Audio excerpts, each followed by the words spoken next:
सोचो अगर बॉडी में प्रोटीन ना हो, ना एंजाइम काम करे, ना हार्मोन काम करे, ना इम्यूनिटी, तो क्या होगा बॉडी में। तो इसी को समझने के लिए हम पहले समझते हैं कि प्रोटीन क्या होता है। तो शुरू करते हैं, प्रोटीन क्या होता है। तो प्रोटीन एक हमारा पॉलीमर ऑफ अमाइनो एसिड है। A is amino acid. तो polymer of amino acid mean कि एक लंबी सी चेन है अमाइनो एसिड की। जैसे कि ये एक हमारा अमाइनो एसिड हुआ, फिर एक बॉन्ड से connect, then again amino acid, then again amino acid, then again amino acid. ऐसी एक लॉन्ग चेन को हम कहते हैं पॉलीमर ऑफ अमाइनो एसिड।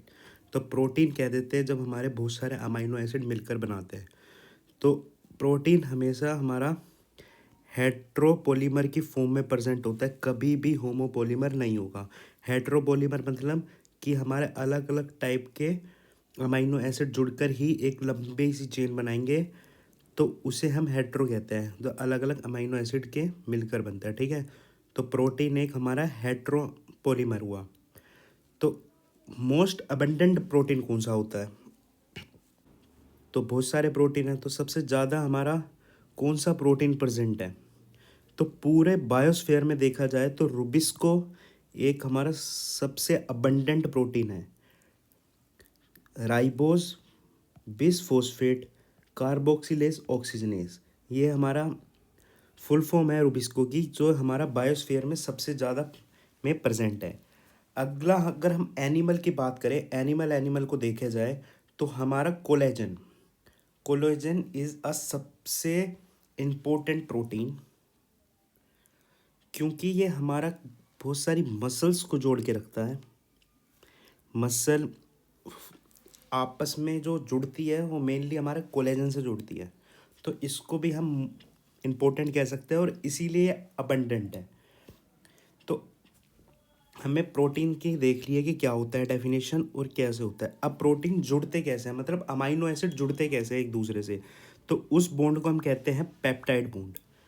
तो उस बॉन्ड को हम कहते हैं पेप्टाइड बॉन्ड। पेप्टाइड बॉन्ड से हमारा अमाइनो एसिड जुड़ते हैं।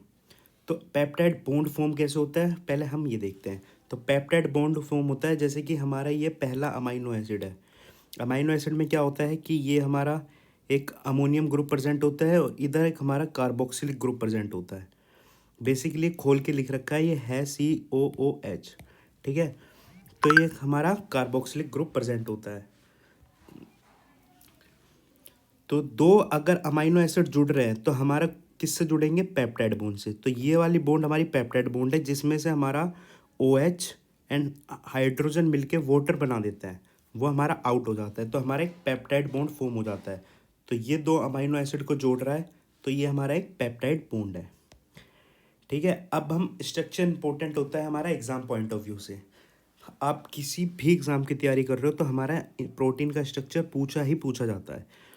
तो शुरू करते हैं। मेनली प्रोटीन में हमारा 3 टाइप के स्ट्रक्चर होते हैं, प्रोटीन में 4 टाइप के स्ट्रक्चर होते हैं, सॉरी। पहला होता है हमारा प्राइमरी, दूसरा सेकेंडरी, तीसरा टर्शरी एंड चौथा क्वाaternary। ठीक है, इसके प्राइमरी, टर्शरी, क्वाaternary हमारा एक सीरीज वाइज लिखा हुआ है, first degree, second degree, third degree and fourth degree. तो फर्स्ट डिग्री एक सिंपल चेन, अगर हमारी सिंपल चेन बनी हुई है अमाइनो एसिड की, स्ट्रेट चेन बनी हुई है एक, और जो कि हमारा पेप्टाइड बॉन्ड से लिंक है, तो उसे हम कहते हैं प्राइमरी प्रोटीन। ठीक है, अब हम बात करते हैं सेकेंडरी स्ट्रक्चर की, जो कि हमारा मोस्ट इंपॉर्टेंट स्ट्रक्चर है, क्योंकि ये हमारा एक नॉन पेप्टाइड इंटरेक्शन दिखाता है, मतलब इनके बीच में पेप्टाइड बॉन्ड नहीं प्रेजेंट होता है, तो ये हमारा नॉन पेप्टाइड इंटरेक्शन दिखाता है। अब हमारा नॉन पेप्टाइड इंटरेक्शन जैसे कि हमारा हाइड्रोजन बॉन्ड हो, हाइड्रोफोबिक बॉन्ड हो, कोवलेंट बॉन्ड हो, या वैन डर वाल्स फोर्सेस से हमारा अमाइनो एसिड जुड़ा हो, तो इसे हम कहते हैं नॉन पेप्टाइड इंटरेक्शन। अब सेकेंडरी स्ट्रक्चर में अगेन 2 टाइप के स्ट्रक्चर आते हैं। पहला होता है हमारा अल्फा हेलिक्स स्ट्रक्चर, दूसरा है हमारा beta pleated structure. Alpha helix structure क्या होता है, जो हमारा राइट हैंडेड में होता है एक तो पहली बात, और इसमें इंट्रा लिंकेज होती है। और बीटा प्लेटेड हमारा पैरेलल, हमारी 2 चेन चलती है और ये इंटर लिंकेज शो करता है। अब इनका स्ट्रक्चर देखा जाए तो हमारा अल्फा हेलिक्स क्या होगा, राइट हैंडेड से शुरू होगा और ये हमारा हेलिक्स की फॉर्म में फॉर्म बनता है, ऐसे हेलिक्स की फॉर्म में बनता है।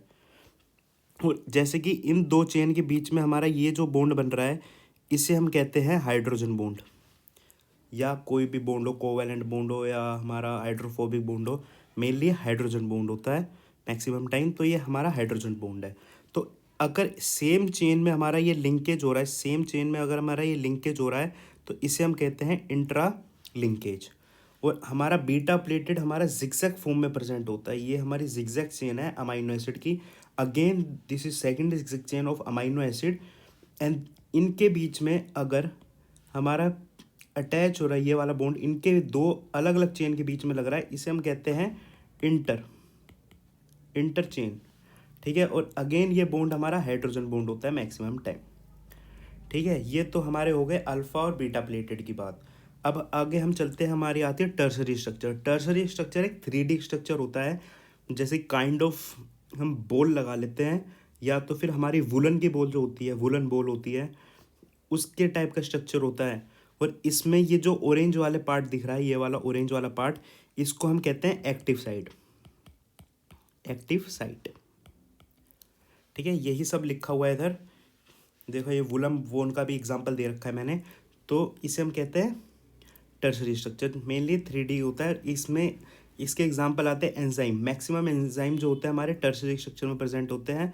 और मायोग्लोबिन एक एंजाइम, मायोग्लोबिन एक प्रोटीन है, वो भी हमारा टर्सरी स्ट्रक्चर का एग्जाम्पल है। अब आगे हम चलते हैं, तो आगे आता है हमारा क्वाaternary स्ट्रक्चर। अब क्या क्वाaternary स्ट्रक्चर होता है, जो हमारा हमारा पेप्टाइड, बहुत सारी पेप्टाइड इंटरेक्शन हो। इसमें हमारी कौन सी इंटरेक्शन है, पेप्टाइड इंटरेक्शन। उसमें थी हमारी टर्सरी वाले में थी हमारी, सॉरी सेकेंडरी वाले में थी नॉन पेप्टाइड इंटरेक्शन थी। और हमारी क्वाaternary में है क्वाaternary में हमारी पेप्टाइड इंटरेक्शन। ठीक है, तो पेप्टाइड इंटरेक्शन में अगर हम देखा जाए, तो इसमें जैसे कि ये वाला हो गया हमारा अल्फ़ा 1, ये वाला स्ट्रक्चर हो गया अल्फ़ा 2, ये वाला हो गया बीटा 1 बीटा 2, 4 प्रेजेंट होते हैं। अल्फ़ा, 2 अल्फ़ा के होते हैं, 2 बीटा के होते हैं। ठीक है, एग्जाम्पल अगर ले हम हीमोग्लोबिन का, तो इसमें ग्लोबिन की प्रोटीन चेन होती है, जो कि हमारे अल्फ़ा की 2 होते हैं और बीटा भी 2 होते हैं। ठीक है, तो ये ऐसे ऐसे 2 होते हैं, कैसे अल्फ़ा 1 हो गया, अल्फ़ा 2 हो गया, बीटा 1 हो गया, बीटा 2 हो गया, ऐसे होते हैं। अब हमारा प्रोटीन का फंक्शन देखते हैं, जो लास्ट पार्ट है हमारा प्रोटीन में। तो प्रोटीन का फंक्शन क्या है हमारा, हार्मोन प्रोटीनीशियस होता है। मतलब हमारा सारे के सारे जो हार्मोन बने होते हैं, मैक्सिमम सारे के सारे, मतलब मैक्सिमम जो हार्मोन है हमारे, वो हमारे प्रोटीन से बने हैं। दूसरा, एंजाइम हमारे प्रोटीन से बने होते हैं। रिसेप्टर हमारे प्रोटीन से बने होते हैं, जो हमारा रिसेप्ट करता है, मतलब जिसमें हमारा आयन लगा होता है, आयन अटैच होगा, सिग्नल एक्सेप्ट होंगे, तो ये सारे रिसेप्टर जो होते हैं हमारे प्रोटीन से बने होते हैं। ठीक है, और मेन इंपॉर्टेंट है ट्रांसपोर्ट प्रोटीन। ठीक है, डिफेंस प्रोटीन भी आता है हमारा, डिफेंस प्रोटीन है, जो हमारे प्रोटीन डिफेंस में काम आते हैं, उसे हम डिफेंस प्रोटीन कहते हैं। ये भी एक फंक्शन है, डिफेंस करता है प्रोटीन। हमारा आता है transport protein, main important protein है। जैसे कि तुमने सुना होगा कि ग्लट, ग्लट क्या होता है हमारा, ग्लट का फुल फॉर्म है, जैसे GLU से बनता है हमारा ग्लूकोज, और T से मतलब ट्रांसपोर्ट। ठीक है, तो ग्लूकोज ट्रांसपोर्ट जो करता है उसे हम कहते हैं ग्लट। ऐसे ग्लट 1, ग्लट 2, ग्लट 3 ऐसे होते हैं। ग्लट 1 हो गया, ग्लट 2 हो गया, ग्लट 3 हो गया, ये तुमने सुना होगा। तो इसे हम कहते हैं ट्रांसपोर्ट प्रोटीन। ये हमारा आयन को, ये हमारे मेनली मेम्ब्रेन प्रेजेंट होते हैं।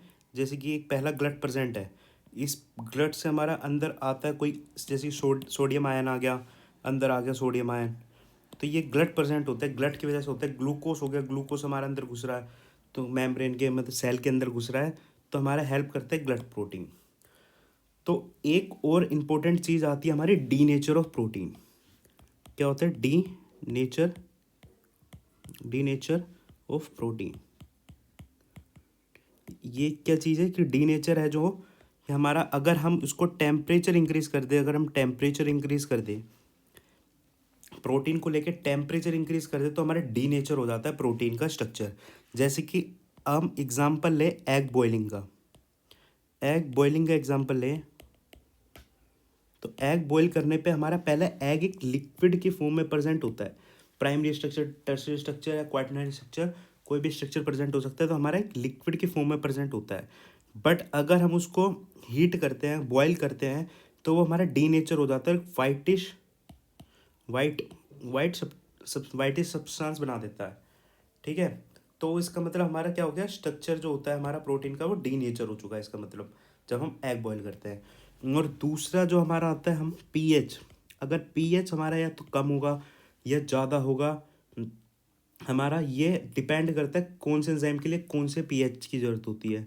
अगर किसी एंजाइम को हाई पीएच चाहिए और उसका पीएच लो हो कर दे हम, तो वो डी नेचर हो जाता है।